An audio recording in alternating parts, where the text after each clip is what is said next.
जय हिंद everyone, you all are welcome in cadet coffee times with ANO Preeti Swami. जी हाँ दोस्तों, आज हम अपने इस कॉफी टाइम्स में लेके आए हैं उस कैडेट को जो 2019 बैच की थी और उन्होंने अपनी जर्नी स्टार्ट करी 9th और 10th में भी अच्छे नंबर लाते हुए। 11th में वो एनएसएस वॉलंटियर बनी और 12th में वो एनएसएस की प्रेसिडेंट बनी। उसके साथ साथ उन्होंने कामल में डिसिप्लिन लीडर का भी रोल अदा किया। और आज जब क्लास 12th का रिजल्ट निकला है तो हमारी कैडेट ने स्कोर किए हैं मैक्सिमम, जिसे हम कहते हैं टॉपर ग्रेड, जो हमारी ह्यूमैनिटीज विद इकोनॉमिक सब्जेक्ट से। So we have with us cadet Kashika Jain. Kashika, we welcome you. Thank you. तो कशिका, सबसे पहले आज जो हम आपसे बात करेंगे वो आपकी जर्नी से रिलेटेड होगी और जिस तरह से आपने मार्क्स अपने लिए हैं उसमें 90 प्लस जो हम देखते हैं उसका क्या रोल है। अक्सर कहा जाता है कि 90 प्लस लाना है, पेरेंट्स भी कहते हैं, टीचर्स भी कहते हैं, तो ये जो टैगलाइन है 90 प्लस, इसके बारे में आपसे सुनना चाहेंगे। मैम, आई थिंक कि जो कहते हैं ना कि सिर्फ 90 प्लस अच्छा स्कोर होता है, ऐसी कोई बात नहीं होती है। अगर आपको खुद से लगता है कि मैं 85% पे मैं सेल्फ सेटिस्फाइड हूँ या आप 85% पे भी खुश हो रहे हो, तो आपको बिल्कुल भी किसी पेरेंट्स का प्रेशर लेने की जरूरत नहीं है कि 95 भी स्कोर करना है, 90 प्लस ही स्कोर करना है। Okay. ऐसा कहीं भी नहीं लिखा कि सिर्फ 90 प्लस बहुत अच्छा स्कोर होता है। आपको अपनी एबिलिटी पता है कि मैं कितना स्कोर कर सकती हूँ, और अगर आप अपने 85% पे भी खुश हो तो आई थिंक वो मोर देन इनफ है। आपको 90 प्लस लाके किसी को प्रूव नहीं करना अपने आप को, बस आपको अपने आप को बताना है कि मैं खुश हूँ इतने स्कोर पे, तो हाँ ये मेरे लिए अच्छा स्कोर है। ऐसे 90 प्लस कुछ नहीं होता कि बहुत ग्रेट स्कोर है। तो कशिका, ऐसे ये बताइए कि जैसे आपको तो पता है कि 90 प्लस नहीं होता है, लेकिन किसी को अपनी खुशी का पैरामीटर जज करना हो तो वो क्या फैक्टर है? मैम, मेरे को ऐसा लगता है क्लास 12th तक आते आते आप बहुत सारे, मतलब ऑब्वियसली एक बार पहले बोर्ड्स भी दे चुके होते हो, तो आपको पता ही होता है कि आप कहाँ पे स्टैंड करते हो। मोरलेस आपको अपनी एबिलिटी पता होता है। और क्लास 12 में ये होता है कि आप अपने फेवरेट सब्जेक्ट्स चूज करते हो अकॉर्डिंगली। तो आई थिंक आपको अपनी एबिलिटी समझ आ जाती है कि ओवर द इयर्स में अच्छा मैंने 94 स्कोर किया है तो मैं इतने तक ला सकता हूँ। अच्छा मेरे 80% ही आ रहे हैं तो मैं इतने मैक्सिमम ला सकता हूँ। वो आई थिंक आपकी खुद की रिस्पॉन्सिबिलिटी होती है थोड़ा जज करना, क्योंकि आप अपने आप को ही सबसे बेहतर जानते हो। कोई और पेरेंट्स भी ठीक है आपको गाइड कर सकते हैं, बट द बेस्ट पर्सन जो आपको जानता है इट्स यू योरसेल्फ। तो आई थिंक आपको अपने आप को ही जज करके अपना टारगेट सेट करना। ओके, इससे एक बात आ रही है कि जैसे आप क्लास 6th में या 7th में 8th में क्या 90 प्लस वाले स्टूडेंट रहे थे? मैम, हमेशा से तो मैं 90 प्लस नहीं लाती थी। मेरे को ऐसा लगता है मैं हमेशा अबव एवरेज नहीं हूँ, बट ऐसे कोई टॉपर वाली बात हमेशा से नहीं थी। ये हुआ मेरे साथ 6th में आई थिंक, एंड इसका बिगेस्ट रीजन मेरी एल्डर सिस्टर है। She was my main inspiration.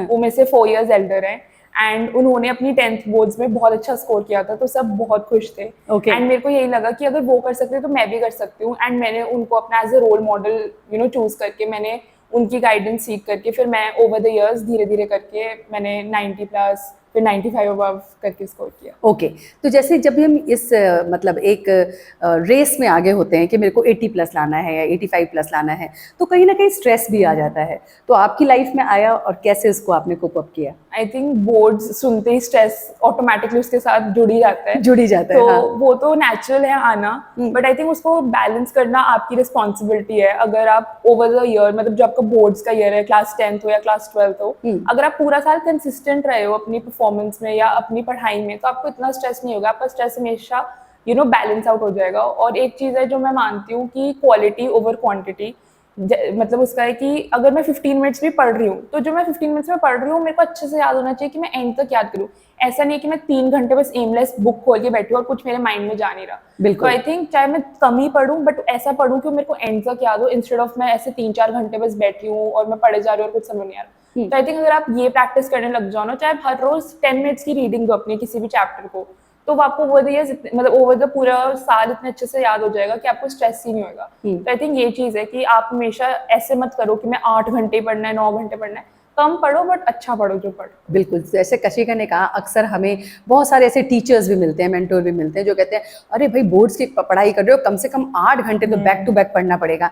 उनका कहने का मतलब जरूरी नहीं है कि 8 घंटे, अगर कभी आप कर सकते हो तो it's fine, but otherwise if you are doing for 4-5 hours also, या आपने आधा घंटा भी बहुत अच्छी तरह से किया, I think you have made your day. But इसका मतलब ये भी नहीं है दोस्तों कि आप स्किप कर जाओ, क्योंकि यहाँ पे हमने ये सुन लिया है तो भाई 8 घंटे की जगह में 5 आवर्स, और कहीं पे हमने कह दिया 20 मिनट्स तो हम 20 मिनट से कर सकते हैं। नहीं, कहने का भाव ये है कि आपको क्वांटिटी नहीं बल्कि क्वालिटी स्टडी देनी है। अब एक और बात आती है कि जब हम अपने स्टडी में होते हैं तो हम अक्सर सोशल लाइफ से कट ऑफ हो जाते हैं, तो क्या आपने वही मंत्र अप्लाई किया या नहीं? नहीं मैम, बिल्कुल भी नहीं। ये एक तो मैं सबको बताना चाहूंगी, ये मेंटालिटी बहुत रॉन्ग है हाँ। कि सोशल इवेंट्स कट ऑफ कर दो, बोर्ड का साल है, 12th है, नहीं नहीं कहीं मत जाओ। आई थिंक मैंने तो बिल्कुल ऐसा नहीं किया है। मैं तो हर जगह गई हूँ, हर जगह मैं मतलब जहाँ पे भी हो पाता था मैं पहुंची होती थी। तो आई थिंक कहीं ना कहीं जब आप नहीं अटेंड करते हो ना ये चीजें, तो बर्नआउट होता है, स्ट्रेस ज्यादा इंक्रीज ही होता है। Okay. ये रिक्रिएशनल एक्टिविटीज होती है कहीं ना कहीं जो आपका स्ट्रेस बस्टर की तरह एक्ट करती है। हाँ. और अगर आप बैलेंस करके चलो तो आई थिंक कभी भी वो ऐसा नहीं है कि वो आपकी स्टडीज को ओवर पावर कर पाएंगी। Okay. अगर एक दिन आप बाहर जा रहे हो तो अगले दिन मेक श्योर करो कि आप पढ़ रहे हो। या Okay. फिर अगर आपने पता है कि मेरे को आधा घंटा शाम को कहीं जाना है तो मेक श्योर करो कि आप सुबह जल्दी उठ के वो कवर अप कर रहे हो। तो अगर आप बैलेंस करके चलोगे तो कभी भी कुछ रॉन्ग नहीं होएगा।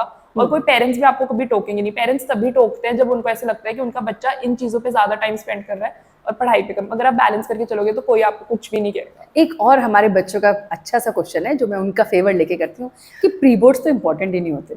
नहीं, ऐसी बात नहीं, ये भी बहुत रॉन्ग है। प्री बोर्ड्स मतलब मेरे को भी पता है, मैंने भी सुना था अरे प्री बोर्ड्स आराम से पढ़, इतना क्या पढ़ रही है टाइप। हाँ. But pre boards I think best exam होता है जो आपको बताता है कि आप कितने पानी में जा रहे हो।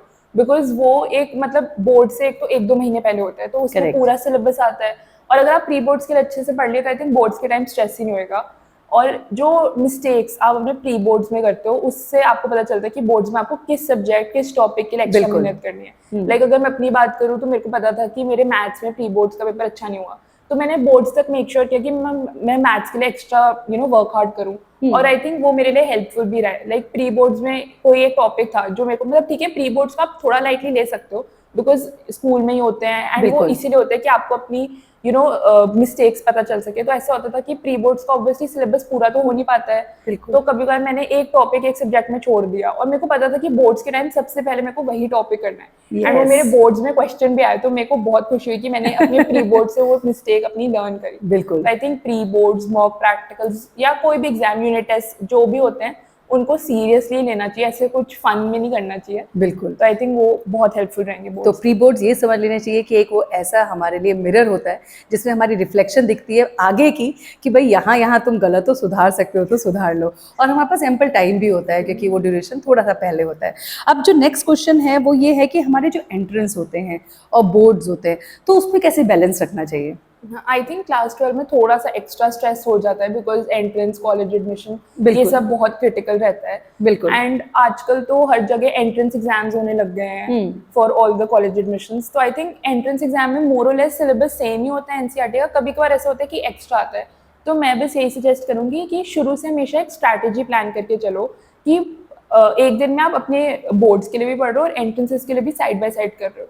और जब आपके बोर्ड्स खत्म हो जाते हैं तो आप मतलब एंट्रेंसेस के लिए ऑब्वियसली आराम से जो भी आपने पीछे सिलेबस छोड़ दिया है आप आराम से प्रिपेयर कर सकते हो। बस आपको अपनी मतलब या तो अपने किसी पेरेंट्स से डिस्कस करो या कोई भी टीचर, करियर काउंसलिंग ले लो, कुछ भी, और अकॉर्डिंगली एक स्ट्रैटेजी बनाओ जो आपको लगता है आपके लिए हेल्पफुल रहेगी।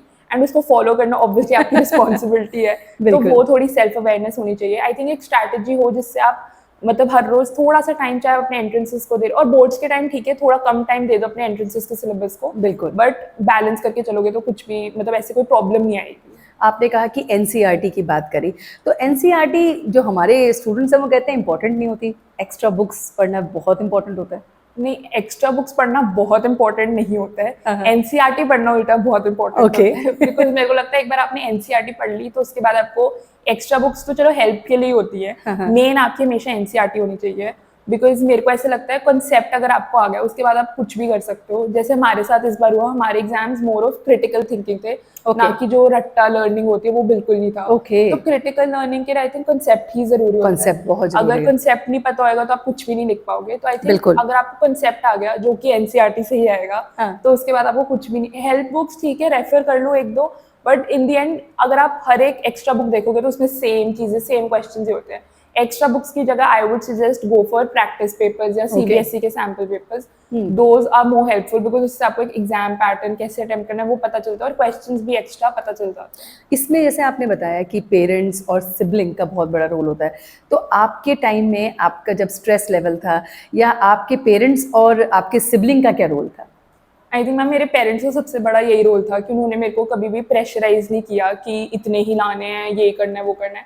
उन्होंने मेरे को बस ये कहा कि तू आराम से कर, स्ट्रेस मत ले। मतलब मैं Okay. उनको ये कहती थी कि आप मेरे को स्ट्रेस क्यों नहीं दे रहे हो। उन्होंने मेरे को कहा कि हम स्ट्रेस नहीं देंगे, हमें पता है तू कर सकती है। एंड आई थिंक ये बहुत बड़ी चीज़ है कि जो हर पेरेंट को मतलब अपने बच्चों को रियलाइज करवानी चाहिए that they do trust them, because कहीं ना कहीं ये एक ऐसी एज होती है जहाँ पे बहुत बच्चों को सेल्फ डाउट होता है। तो बिल्कुल। पेरेंट्स को ये बताना चाहिए कि नहीं, हमें पूरा ट्रस्ट है, हम तुम्हारे साथ ही हैं, कुछ भी हो जाएगा। ऐसा कुछ बोर्ड्स ही तो है यार, ऐसा क्या हो जाएगा, मतलब हाँ। तुम्हारी लाइफ का पहला एग्जाम है, ऐसा कुछ वो बिल्कुल। नहीं है।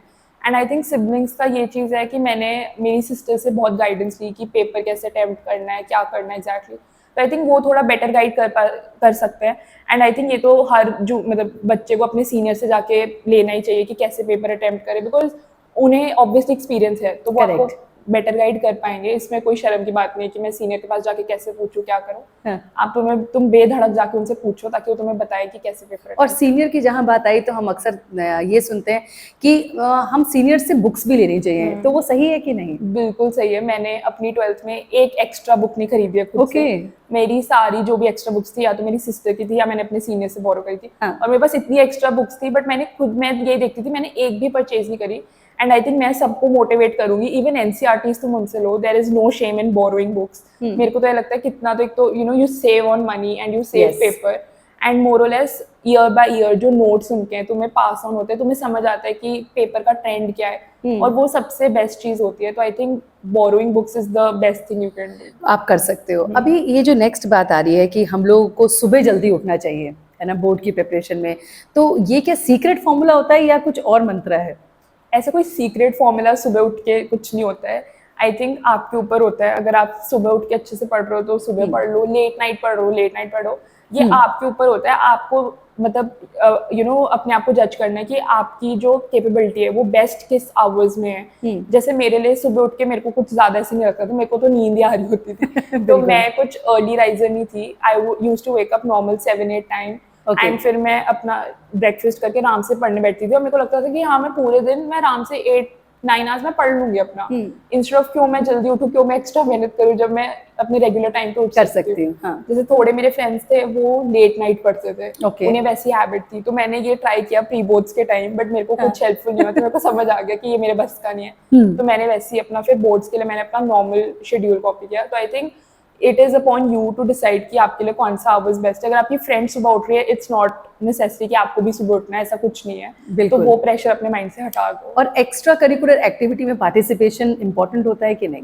बहुत इंपॉर्टेंट होते हैं। मैंने तो हर जगह ही पार्टिसिपेट किया है। मेरे को ऐसा लगता है कि पेरेंट्स कहते हैं ना कि पढ़ लो, ये टाइम नहीं आएगा, तो मैं तो ये मानती हूँ कि मतलब पार्ट भी ले लो एक्स्ट्रा एक्टिविटीज में, ये स्कूल लाइफ भी ये भी नहीं वापस आएगी। बिल्कुल। तो आई थिंक मैंने तो हर जगह पार्ट लिया। मेरे को सब यही कहते थे कि भाई तू हर जगह होती है, पढ़ भी लिया कर। तो मैंने ये कहा था मैं पढ़ भी लूंगी और मैं ये भी कर लूंगी। और इसका क्रेडिट मैं अपने पेरेंट्स को ही देना चाहूंगी। उन्होंने मेरे को हमेशा पुश किया कि नहीं नहीं कर कर। उन्होंने मेरे को कभी मना ही नहीं किया किसी भी एक्टिविटी में पार्ट लेने। आई थिंक मैं हर जगह ही होती थी। तो आई थिंक वो मेरे लिए एक स्ट्रेस बस्टर भी था।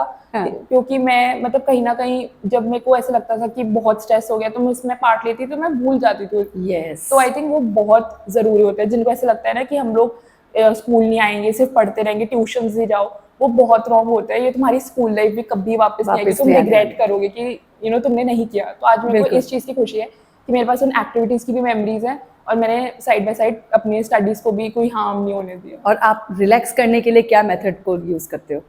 आई थिंक बोर्ड्स के टाइम मैं यही करती थी कि मेरे को ऐसा होता था कि मैं वॉक करने चली जाऊँ या फिर मैं गाने सुनती थी। मेरे को डांस का बहुत शौक है, तो मैं कभी बार अपने रूम में डांस ही करती रहती थी 15-20 मिनट्स के लिए।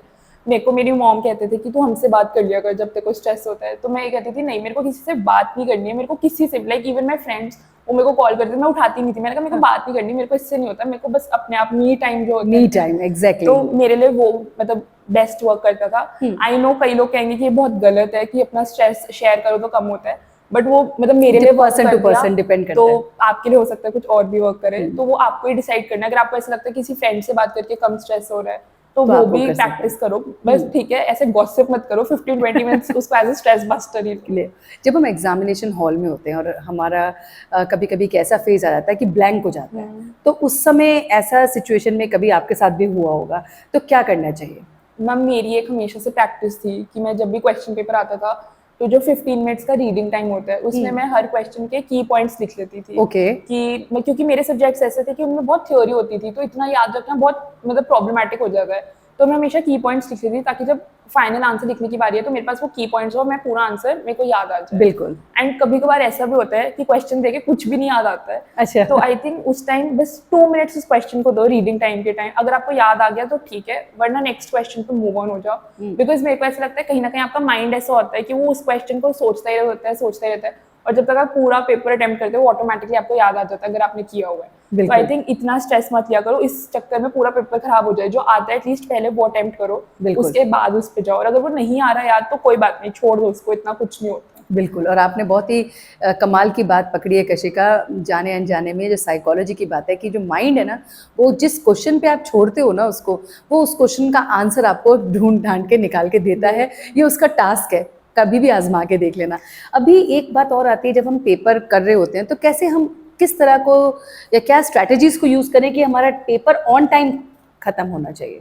आई थिंक मैम इसके लिए ना सबसे बेस्ट चीज़ जो मैंने पहले भी कहा कि मॉक टेस्ट दो आप। Okay. उसको जब आप देते हो तो अपने आप को टाइम दो, मतलब 3 घंटे का होता है यूजुअल पेपर, तो उसमें आप अपने आप को दो कि मैं कितने टाइम में खत्म कर पा रही हूँ, कितने टाइम में मैं कौन से क्वेश्चन पे ज़्यादा टाइम लग रहा है, एंड अकॉर्डिंगली उसके लिए प्रैक्टिस करो। Okay. एक सजेशन मैं जो सबको देना चाहूंगी is always carry a watch whenever you are going for any exam, I think. बिल्कुल। और क्योंकि उस वॉच से ये होता है कि आपके पास खुद होती है और आपको पता रहता है, इंस्टेड अगर आप नहीं लेके जा रहे हो तो आप बार बार एग्जामिनर को बोलोगे मैम टाइम, वो एक बहुत डिस्टर्बेंस क्रिएट करती है और आपका फ्लो ब्रेक होता है कहीं ना कहीं। बिल्कुल। लाइक मेरे को याद है मेरे टाइम पे काफी बच्चे थे जो वॉच नहीं लाते थे और वो बार बार कॉन्स्टेंटली पूछते रहते थे, तो मेरे लिए भी बहुत डिस्टर्बिंग होता था क्योंकि बार बार मूवमेंट होती है क्लासरूम में तो आपकी कॉन्सेंट्रेशन थोड़ी हिलती है। एंड कभी कभार ऐसा भी होता है कि एग्जामिनर के पास ना हो वॉच तो आपको कैसे पता चलेगा। तो आई बिल्कुल। थिंक एक तो वॉच कैरी करो, और जो आप जब मॉक टेस्ट दे रहे हो तो आप अपने आप को कैसे आप कितना टाइम ले रहे हो कहाँ पे, तो कहाँ वो पे लगा अपने है? आप को टाइम करो। और थर्डली रिविजन विंडो हमेशा रखो, 10 to 15 minutes I would suggest कि आपको रिवीजन के लिए देना ही चाहिए, ताकि देना जितना चाहिए। पेपर आपने अटेम्प्ट किया वो तो सही होना चाहिए आपको। बिल्कुल। और जहाँ पे कशिका ने बात करी है वॉच की, तो प्लीज़ डिजिटल वॉच या हमारे स्मार्ट वॉचेस नहीं चलेंगी, वो एनालॉग वाली टिक टिक टिक टिक घड़ी चलेगी और वही आपको हेल्प करेगी। तो जाते हुए हम आपसे ये पूछेंगे कि क्या मैसेज आप देना चाहते हो कैडेट्स को और स्टूडेंट्स को कि वो आगे अपनी प्रिपरेशन में हमेशा के लिए याद रखें? आई थिंक जितने भी लोग सुन रहे हैं मैं बस उनको यही कहना चाहूंगी कि बिल्कुल प्रेशर लेके कुछ भी मत करो। नहीं प्रेशर लेके कुछ नहीं होएगा, तुम्हारी हेल्थ पे ही आता है और वो तुम्हारी हेल्थ इन दी एंड खराब होती है। मैंने हमेशा हंसते खेलते सब कुछ किया है तो तभी आज ये अचीव हो पाया है। मस्ती से करो यार, ऐसे कुछ नहीं है कि प्रेशर नहीं लिया तो कुछ नहीं होएगा, मस्ती से ही होता है, मैंने तो मान लिया है सब कुछ। और in the end what matters is if you are happy with your score, it does not really matter कौन क्या बोल रहा है, बिल्कुल। तुम्हें सेल्फ सेटिस्फैक्शन होनी चाहिए, वो मैटर करता है। इन दी एंड तुम्हारी हैप्पीनेस मैटर करती है। और अगर तुम्हारे 90 प्लस नहीं भी आते तो भी ऐसा कुछ नहीं कि तुमने बहुत गंदा टारगेट किया है। ये तो मतलब पहला एग्जाम है लाइफ का, कितना कुछ आगे करने को हाँ। मिलेगा, कितनी अपॉर्चुनिटीज होती है, तो इतना स्ट्रेस मत लो, सब कुछ आराम से हो जाएगा। मैं भी सही कहना चाहती हूँ। बिल्कुल। तो thank you so much Thank Kashika you. For joining. और जितने भी हमारे लिसनर्स और व्यूवर्स हैं जो सुन रहे हैं और जो कुछ भी छोटी सी बातें हमने आपसे शेयर करी और आपको लगता है वो आपके लिए लाइफ में टिप्स का काम कर सकते हैं, तो प्लीज़ उसे ज़रूर आजमाइएगा और हमारे साथ हमेशा कनेक्ट हुइएगा। और अगली सीरीज़ में हम किसी और किरदार के साथ आपसे मिलते हैं। तब तक के लिए जय हिंद।